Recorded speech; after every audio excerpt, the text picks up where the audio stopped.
and they sent me to Germany, and that was for Vader. And when I went to Germany, I began to learn. I began to learn the business.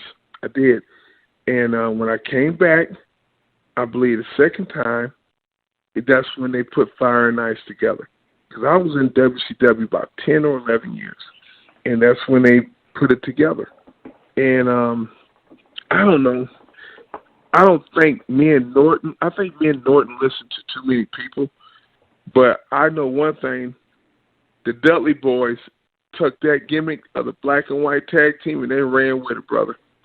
And there was no reason for me and Norton to lose to anybody at that time. I believe they should have put the straps on me and Scooter. I call him Scooter, me and Norton.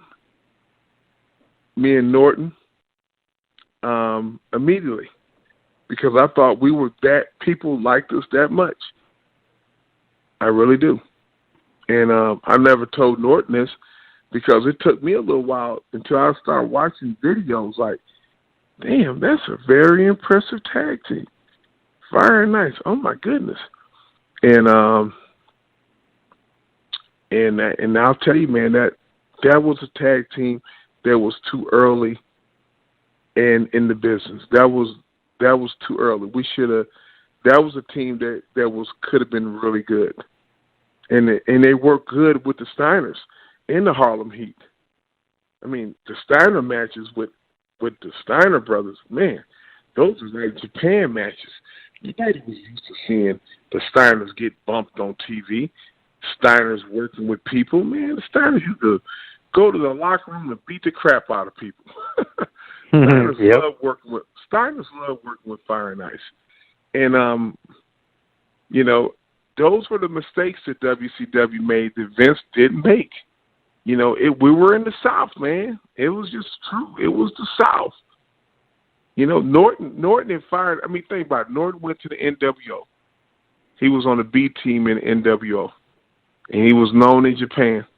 He never got his real glory in WCW, but being the tag team partner with Buff, and but that Fire and Ice, man, that was legend, brother. Because I get people, all they do is talk about Fire and Ice.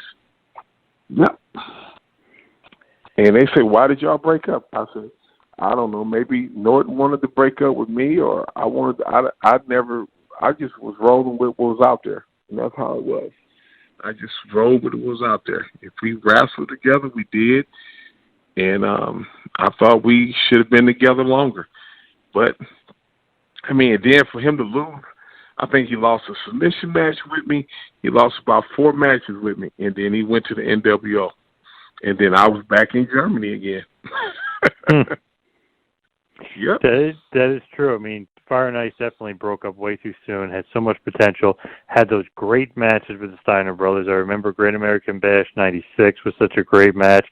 Stiff, hard-hitting, you're right, very Japanese style, very strong style. You and Norton had that little feud. Did they say anything about you and Norton? Because after you guys obviously had the team, you lose to Rock and Roll Express. You just kind of had dissension, then you started feuding with Norton. You lose at Hogwild, and you win at Fall Brawl. But did they say anything about doing something more with you guys and making it a bigger feud, making it more important, or they didn't really say anything to you guys? Let me be honest with you. I believe that, guys, Norton didn't really understand how nice our tag team was, and neither did I. I think Norton was older, and he probably thought he should be getting a world heavyweight title, not dealing with. I mean, it was stupid, brother. For him, I mean, we did Hog Wild.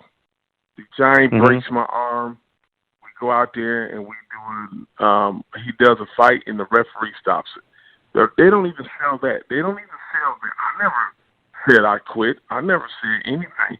The referee stopped the match. They don't sell it. They don't build it up that, man, these guys, Macho Man told me, he said, "Brother, that was one hell of a match with one arm. That shit was so believable." So I went back as I got older. I looked at Hog Wild. I said, "Oh my God, what a sell." It's like if you sold some shit and you actually sold some stuff, they never really talked about it. They're always talking about the matches that were in between the matches. And that was the part that WCW would drop the ball on.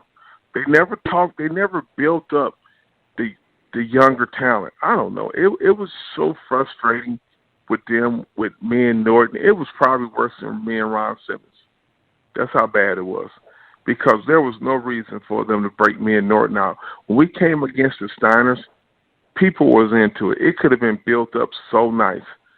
And they just, for whatever reason, either Norton didn't like it, because I loved it. I mean, I love Fire and Ice. Did I always act like I loved it? Because you never knew what you was going to get when you got to the arena. You break somebody up in 2 weeks, or maybe Norton didn't want to tag with me, but I thought the tag team was good. That's all I could tell you. What were you thinking to break up Fire and Ice? What are you thinking when you can give some jabronis a tag team belt, but you got two guys who legitly two of the strongest men in the world, because Scott Norton was strong, and you don't even give them a push. You give them a push for 4 weeks, and then it's over. That's the kind of stuff that WCW did.